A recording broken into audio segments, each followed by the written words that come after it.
Duel Review is brought to you by SpiderWolf.com. On today's Duel Review, the anime Paranoia Agent. I'm RJ. And I'm Nick. Let's get to it.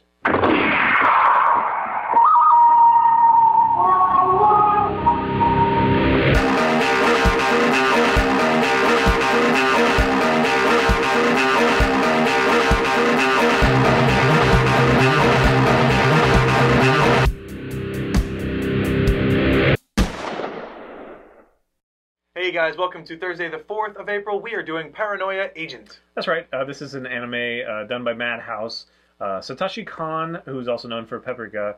2004, 13 episodes, very short, but kind of a weird anime, and I like those weird animes. Yes. I like Shiguri, I like Fulikuli, or yeah. Furikuri, depending on where you're, whatever. And yeah, I like Paranoia Agent a lot, and we've resisted talking about it, so I don't know how you feel, but let me just get my little thing out. I really like it because it's this kind of, you know, existential kind of thing where at first you think it's this thing and then it becomes this thing and then back to the other. The story is there are a bunch of these people that you follow their everyday life, and most of them are running from something, or they have something happen that they just don't want to deal with, can't deal with, and this little kid called Little Slugger shows up and whaps them on the head with a bat or the leg or the whatever. And so you're kind of left wondering, you know, like, is this some kind of manifestation? Is this an actual real thing? And it's just kind of this slice of life where they intertwine. Is there an actual story? We follow two detectives who are also trying to figure that out. And it pretty quickly, I think it's like episode 4, it kind of gets to this point where you're like, oh, that's what's going to happen. And then it kind of changes it again. Then it becomes really, really disjointed and existential. And then it comes back to kind of a marriage of that. Yes. And so you're kind of like, wow, did they like lose writers in the middle and they had to go to something else? No, that's just the way it is. Right. What I have to say is that it really does a fun job of me like dealing with, you know, the consequences of wishing things, you know, without really knowing, you know, what you're doing. Running away, it's kind of about the despair that people go through, and, you know, it doesn't end well, and the rumors, you know, it's a kind of like anti-rumor, and about the escapism. I mean, that's mostly what it's about, is kind of this escapism, and most people, you know, they're forced with these hard choices, and they just wish that they didn't have to do it. And so this kid comes along and wounds them, and things, you know, change for them. Right. They don't have to deal with it immediately, although it does catch up with them. So it's also about that inevitability. So escapism just doesn't work, you know, kind of thing. And I have a lot of fun with it. It is odd. I mean, I guess I'll just jump to you right now because I would think that you would like things like this, but you often don't. Because it doesn't really have rules, like set rules. It kind of goes all over the place, and then you're the one left trying to fit it in. Much like a Mulholland Drive, or, you know, like a movie that doesn't really make sense and you're not sure what the director's trying to say, but it becomes like poetry where you make it fit what you want to say. Right, right. And I think that the characters are fun, although some of them are really creepy and I want them to die, you know, kind of thing. But, you know, and then there's like this split personality thing, and it just has a lot of breadth of different character in there. Right. Plus, I love the frickin' intro. It's this weird, catchy song, I wanted to and bring that everybody's just standing there, just laughing, like their shoulders just bouncing up down. Some of them are falling, some of them are in space, some of them are drowning underwater. I like the old woman standing on the dining table. Yeah, yeah, and so, and there's also this fun moment where you jump into the RPG world. Yes. And like that kind of crossover, and you're like, boy, these guys are really delusional. But then by the end, you're kind of questioning whether, like, what is going on? Yeah, and that's the biggest problem that I have is the timeline of things that happen, because Little Slugger was, then he wasn't, then he was again, but it's the one that wasn't, if that makes sense. So if it wasn't that Little Slugger, then how did the first one become Little Slugger? I don't know how to say that without giving anything away. I love this anime. You do? I do, because I was confused. I was confused at first. I didn't know what was going on. I didn't know what the premise was. I'm usually the type of person who tries to figure out the ending before it happens so that I can, I don't know, boost my ego for knowing it, I guess. But yeah, I couldn't figure it out, and then they brought it to a place I didn't like with the whole RPG thing. I was like, I don't like this. Well, and then there's that one episode that's completely just out of nowhere, has nothing to do with anything. Yeah. Right, and then my preconceptions are destroyed, and it's something completely different, and then it just keeps on changing and evolving, and it's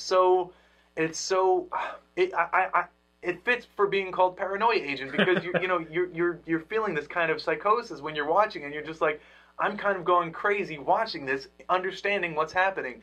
And basically, there are a lot of things that are covered in this anime. You have the thoughts of suicide kind of being an under theme to everything. You have the, like you said, the escapism. That's huge. The crooked cop. Right, yeah. You have the pressures of everyday life and trying to, perform at your best. You have the inappropriate father-daughter relationship, which is really hard to watch, and you feel for that. I wish they would have done a little more with the daughter, I will say that. Right. But, yeah, because throughout the whole thing, this character is saying, call me daddy, when he's like sleeping with a prostitute. Right. And so that's going to have something to do with it. But I honestly wasn't expecting them to have that character in there. Yeah. I just thought we were supposed to know that this guy's a pervert kind of thing. Yeah. So that kind of hit hard when I found, that whole thing. But, right. But I'm glad to hear that that you liked it. I thought that possibly because it doesn't end up resolving everything, because I know you like poetry, but you like poetry that makes sense. Yes. That has a meter and a rhyme and a conclusion kind of. Well, it's not so much a meter and a rhyme, because I could definitely do it without the form of it, but there has to be a kind of code, a kind of sequence of events that has to happen for it to make sense.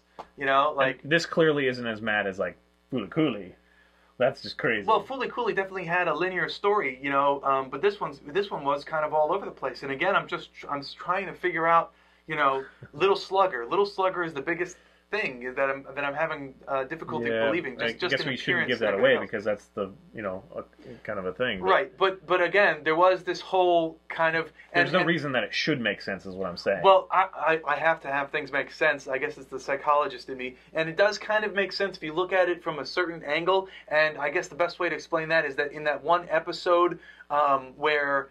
The women are standing around, they're all talking heads, and they're giving these stories about Little Slugger and things that he's done. So it's like that's the episode rumor. Right, yeah. That's the rumors kind of spreading and Paranoia. Changing things, and so I like that, and that definitely fits with the Japanese culture where the folk tales and the stories kind of take on a manifestation of their own. So spoiler.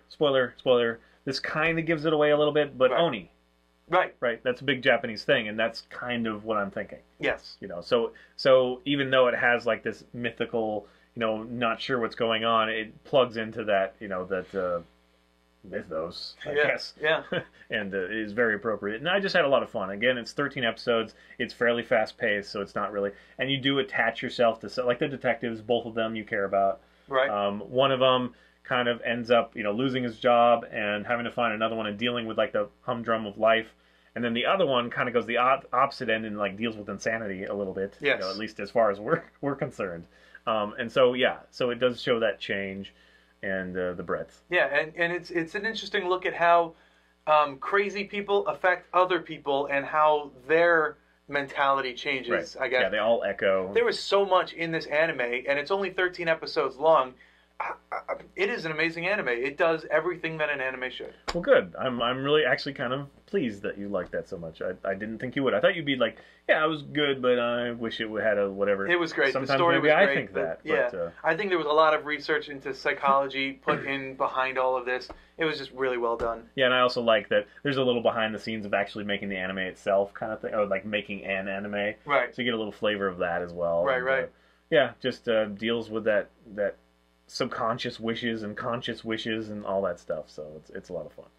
All right, guys. Well, I guess that's a hearty recommend from both of us. Paranoia Agent is available readily online. Unfortunately, it's not part of the Funimation thing that I would recommend to you right now if it were. Right. But the Funimation thing is pretty cool. Yes. It's like $7 a month, and you get a whole bunch of streaming, readily watchable, animes. So I'm going to be doing Blood C, and we're going to be doing that, the Blood Plus follow-up. Right, soon enough.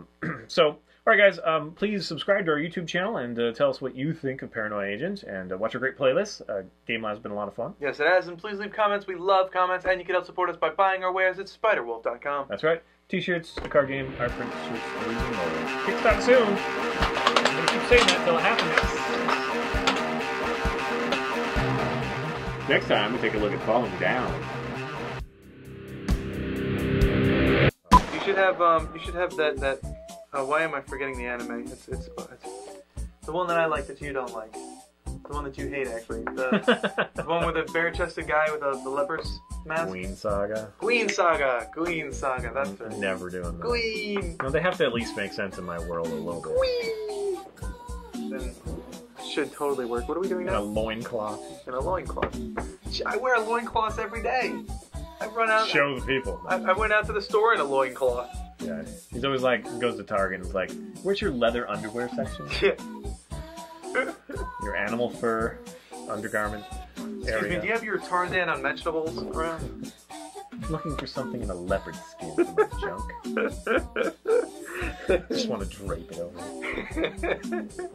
I'll be happy when I finally get that He-Man harness. I don't know what that thing is. It's just two leather straps with an emblem. Right? Isn't that what it is? I've always hated it. So. That's what it is. He-Man, Masters of the It's Universe. plastic to me. Someone gave me He-Man and I was like, oh, thanks a lot, and then I traded it immediately. I freaking hate He-Man. I hate him. I probably traded it for like, some stupid, like the Leech one.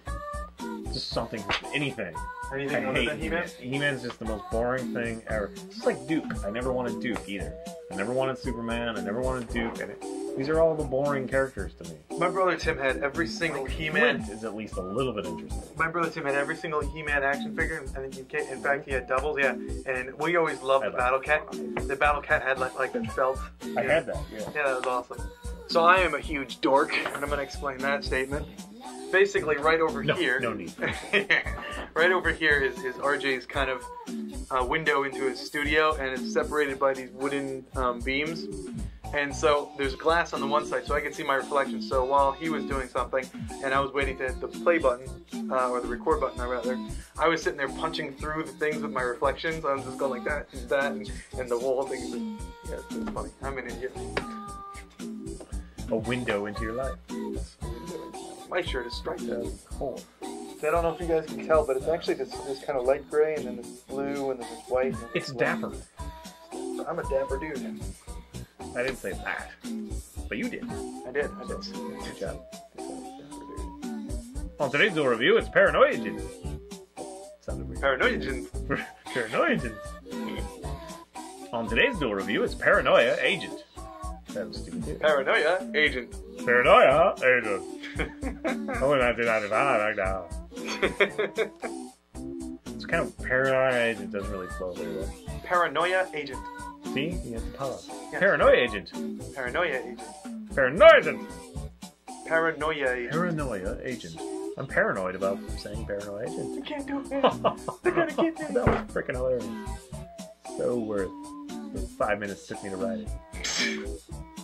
Not really. So I'm throwing it to you? 2004.